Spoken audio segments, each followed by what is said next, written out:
Hello दोस्तों, बहुत स्वागत करता हूं आप सभी का हमारे इस नए वीडियो में। आज हम बात करने जा रहे हैं महाराष्ट्र चुनाव की।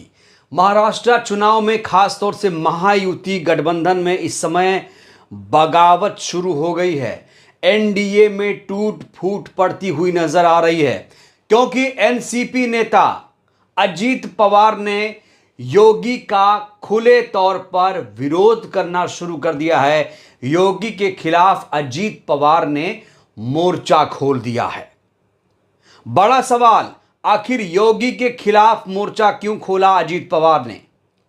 दोस्तों, आप सभी को मालूम है कि भारतीय जनता पार्टी खास तौर से धर्म की राजनीति करती है, धर्म को आगे लेकर वो चलती है। एक नारा है योगी जी का, बटेंगे तो कटेंगे। इसी नारे को लेकर सख्त ऐतराज जता दिया है अजीत पवार जी ने। क्यों ऐतराज जताया है वो भी आपको बताएंगे। क्या कुछ रिएक्शन सामने आ रहे हैं, शिंदे गुट का इस नारे को लेकर क्या कहना है, और इस समय कितनी मजबूत है खास तौर से महायुति गठबंधन, विस्तार से आज हम इस वीडियो में बात करेंगे। तो वीडियो की शुरुआत हम मोदी जी के एक बयान से करना चाहेंगे। मोदी जी की रैली महाराष्ट्र में शुरू हो चुकी है। महाराष्ट्र की एक रैली में मोदी जी ने एक नया नारा गढ़ दिया जो योगी जी के नारे से ही मिलता जुलता है। यहां मैं आपको बता दूं कि भारतीय जनता पार्टी नहीं चाहती कि जाति में बटे लोग जाति में बटे रहें, अर्थात बीजेपी जाति आधारित राजनीति ना करके धर्म आधारित राजनीति करती है। एक हैं तो सेफ हैं। पीएम मोदी ने कांग्रेस पर लोगों को जाति के आधार पर बांटने का आरोप लगाया। तो चाहे मोदी जी हो, चाहे योगी जी हो, चाहे अमित शाह हो, ये लगातार यही नारा दे रहे हैं कि भाई जो बटेंगे कटेंगे है वही सटीक नारा है। इसका मोदी जी भी समर्थन कर चुके हैं, बीजेपी के बड़े बड़े नेता भी समर्थन कर चुके हैं। अब इस नारे को देखा जाए, एक हैं तो सेफ हैं, इसका भी वही मतलब है। एक हैं तो सेफ है मतलब क्या? हिंदू अगर एकजुट हो जाएगा तो बीजेपी सेफ हो जाएगी, ये मोदी जी का कहना है। लेकिन ऐसे लग रहा है कि मोदी जी ने ये नारा देकर एक बहुत बड़ी गलती कर दी, बहुत बड़ी भूल कर दी। अभी अभी की खबर, जहां पर अजीत पवार ने योगी के बटेंगे कटेंगे के नारे का खुलकर विरोध करना शुरू कर दिया है। पहले आपको बताना चाहते हैं क्या कुछ कहा है अजीत पवार ने, उसके बाद उसके रीजन को भी तलाशेंगे कि आखिर वो कह क्यों रहे हैं। इन दोनों बिंदुओं को हम समझेंगे, लेकिन सबसे पहले अजीत पवार को सुनिए किस तरीके से वो योगी के नारे का विरोध कर रहे हैं और कह रहे हैं कि भैया ये महाराष्ट्र में नहीं चलने वाला है, ये यूपी में चल सकता है, हरियाणा में चल जाएगा, महाराष्ट्र के लोग इसे पसंद नहीं करेंगे, क्योंकि जो महाराष्ट्र की धरती है वो शिव शाहू फूले अंबेडकर की धरती है। देखिए क्या कहा। मुसलमान आपको वोट क्यों देगा? आप तो बीजेपी के साथ हैं। बीजेपी की तरफ से योगी आदित्यनाथ आते हैं महाराष्ट्र और कहते हैं बटेंगे तो कटेंगे। आपको मालूम है, मैंने उसके बारे में कहा कि ये शायद यूपी में चलता होगा।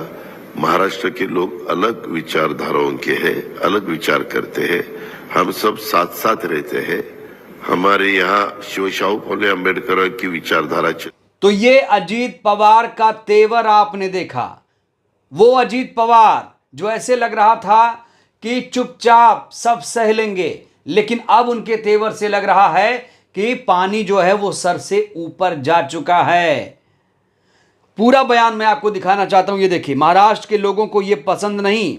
अजीत पवार ने कहा कि महाराष्ट्र छत्रपति शिवाजी महाराज, राजश्री शाहू जी महाराज, महात्मा फुले अंबेडकर का है। आप महाराष्ट्र की तुलना अन्य राज्यों से नहीं कर सकते। तो उन्होंने साफ तौर से बीजेपी को संदेश दे दिया है कि योगी जी बेशक महाराष्ट्र रैली करें, लेकिन शर्त यही है कि बटेंगे कटेंगे का नारा नहीं लगाना होगा, खास तौर से वहां जहां पर अजीत पवार गुट के प्रत्याशी खड़े हुए हैं। एनसीपी की राय इस पर क्या है, ये मैं आपको बताना चाहता हूं।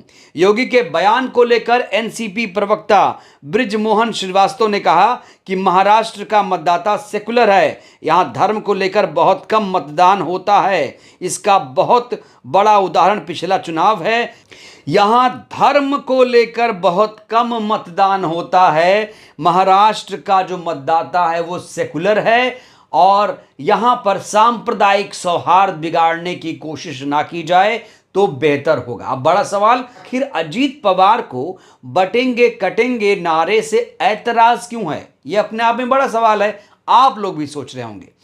देखिए दोस्तों, एक है महाराष्ट्र में महायुति, एक है महाविकास अघाड़ी।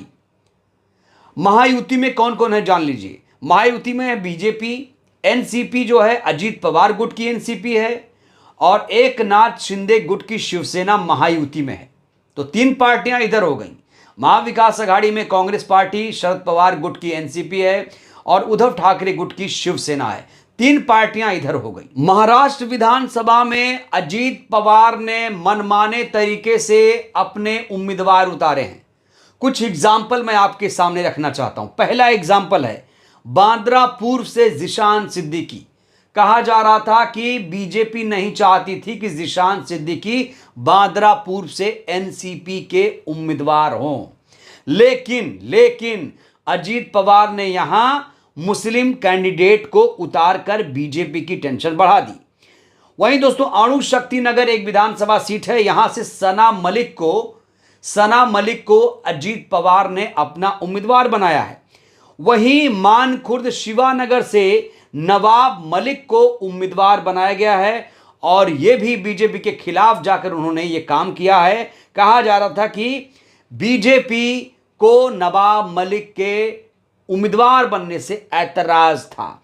वहीं एक सीट और है मुमरा कलवा, कोंकण ठाणे इलाके की एक सीट है मुमरा कलवा विधानसभा सीट, जहां से नजीबुल्लाह को अजीत पवार ने अपना उम्मीदवार बनाया है।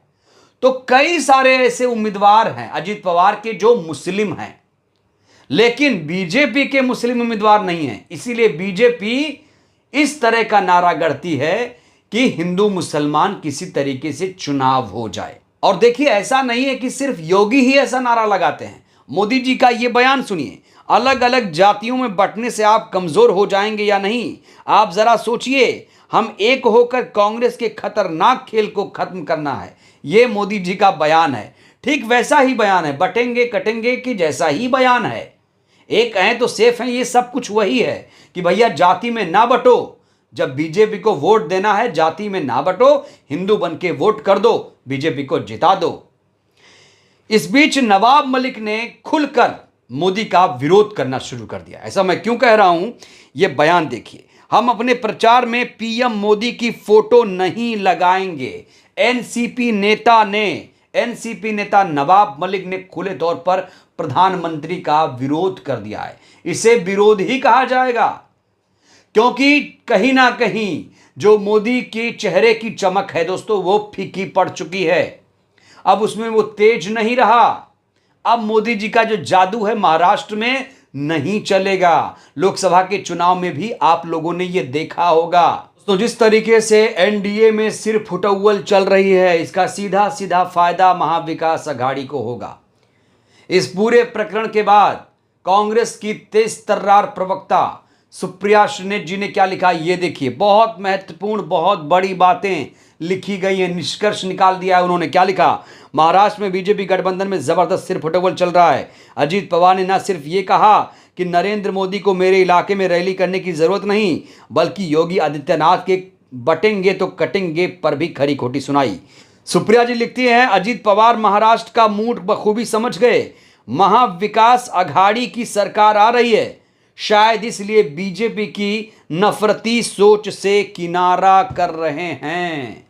अजीत पवार ये समझ गए, महाराष्ट्र के लोग ये समझ गए कि इस तरह के नारे नहीं चलेंगे महाराष्ट्र में। लेकिन बड़ा सवाल, महायुति के लोग कब समझेंगे, बीजेपी के नेता कब समझेंगे? कहीं ऐसा तो नहीं अजीत पवार पलटी मारने वाले हैं? बहुत सारे राजनीतिक विश्लेषक दोस्तों ये भी कह रहे हैं कि अगर चुनाव में खराब प्रदर्शन हुआ महायुति का, तो अजीत पवार को पलटी मारने में देर नहीं लगेगी। दोस्तों, अब बताते हैं आपको शिंदे गुट ने बटेंगे कटेंगे के बयान का किस तरीके से समर्थन किया है। अगर मैं शिवसेना शिंदे गुट की बात करूं तो शिंदे गुट के एक नेता हैं संजय निरुपम, जिन्होंने कई सालों तक कांग्रेस में मलाई खाई और अब मलाई खाने के लिए शिंदे गुट में शामिल हो गए। इन्हें बटेंगे कटेंगे का नारा बड़ा रास आ रहा है। पहले ये सेकुलरिज्म पर बड़ा बातें करते थे, लेकिन इन्होंने कहा है कि ऐसे नारों की जरूरत है। संजय निरुपम जैसे छुटभइये नेता ही कहेंगे इन्हें, जिनका शायद अब उतना वजूद नहीं रहा महाराष्ट्र में, मुंबई में, और इसीलिए इन्हें एकनाथ शिंदे की पार्टी जो टूटी फूटी पार्टी उसमें जाना पड़ा। ये मुतासिर हो गए हैं योगी के नारे से, ये फूले नहीं समा रहे। ये कह रहे ऐसे नारों की आजकल हमें जरूरत है। अजीत पवार से नहीं सीख रही है शिंदे गुट। अजीत पवार समझ गए, अजीत पवार बड़े खिलाड़ी हैं और अजीत पवार नहीं चाहते कि महाराष्ट्र मुंबई में आकर योगी जी या मोदी जी ऐसे बयानबाजी करें, और ऐसी बयानबाजी अगर होगी तो महायुति की हार तय है, और ऐसी बयानबाजी होगी तो योगी की रैली पर भी प्रतिबंध लगेगा, और अगर नहीं लगेगी रैली पर पाबंदी तो यही शर्त है कि बटेंगे कटेंगे का नारा नहीं लगाना होगा। बहरहाल इस वीडियो में इतना ही। इस वीडियो को लेकर आप लोग क्या सोचते हैं, महाराष्ट्र की राजनीति को लेकर आप लोग क्या सोचते हैं, आप लोग भी कमेंट करिए। बहुत बहुत शुक्रिया।